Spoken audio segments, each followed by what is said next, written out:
The forest did not appear on any modern map. No road signs pointed toward it. No official name was recorded in government archives. Yet everyone in the nearby villages knew it existed. They never spoke its name. They simply called it there.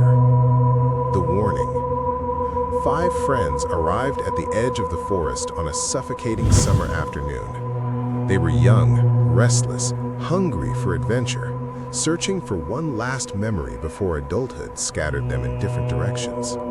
Camping, filming, laughing around a fire. That was the plan. At a small roadside shop, an old man watched them load their backpacks.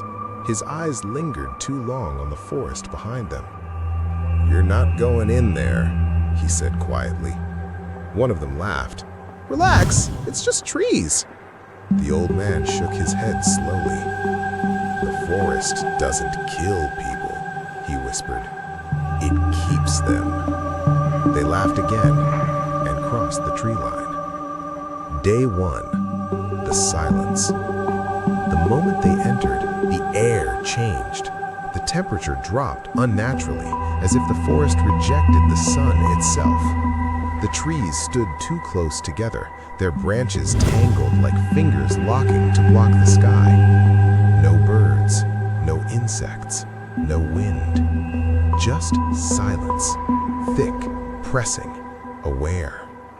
Their phones lost signal within seconds. The compass needles spun wildly, never settling. Still, they continued deeper.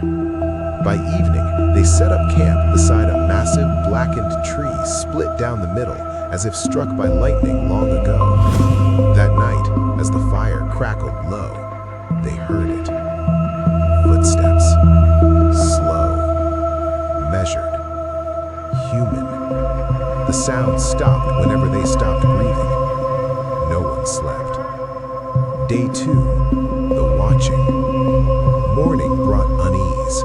Around their campsite were footprints, bare human footprints, but each one had a different number of toes. One of the girls swore she had seen someone standing between the trees during the night, a silhouette shaped like a man, but wrong. His face had no features, no eyes, no mouth, just smooth skin. They decided to leave immediately. They walked for hours, straight, careful to mark their path. And yet, by sunset, they stood once more beside the same split tree, the same scorched bark, the same rock formation. Their tents. The forest had folded in on itself. Day 3, the first missing. Panic crept in quietly. Voices echoed from the distance. Not shouts, not screams, but whispers, calling their names. In familiar voices, a mother's voice, a brother's laugh, a friend who wasn't there. One of them followed the sound. There was no struggle, no cry for help. They found only his backpack lying open, neatly placed at the base of a tree, as if he had stepped out of it willingly. That night, the whispers grew louder, closer. Day 4, the truth beneath the roots. Sleep was impossible. The shadows moved when no one was watching. The trees leaned closer whenever they turned away. The fire cast shadows that moved against its light. Another one disappeared before dawn. They searched desperately, screaming his name. They found him at sunrise, standing upright, eyes wide open. Roots had burst from the ground, piercing his legs, wrapping his torso, threading through his mouth and eyes like veins. He was still warm. The forest had claimed him. Day 5, the breaking. Only 2 remained. By now, the forest spoke freely. It whispered memories they had never shared aloud.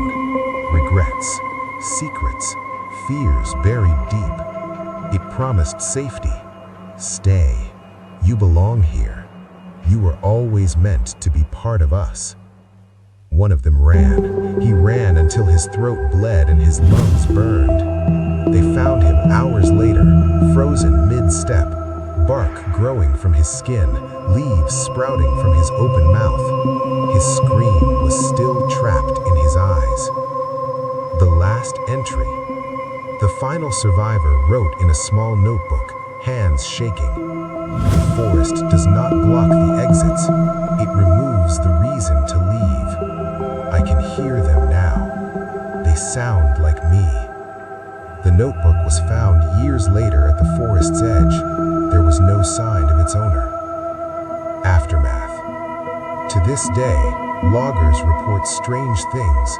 Laughter deep in the woods, campfire smoke where no one camps, shadows shaped like people who wave for help, and sometimes a familiar voice calls out, "It's safe now.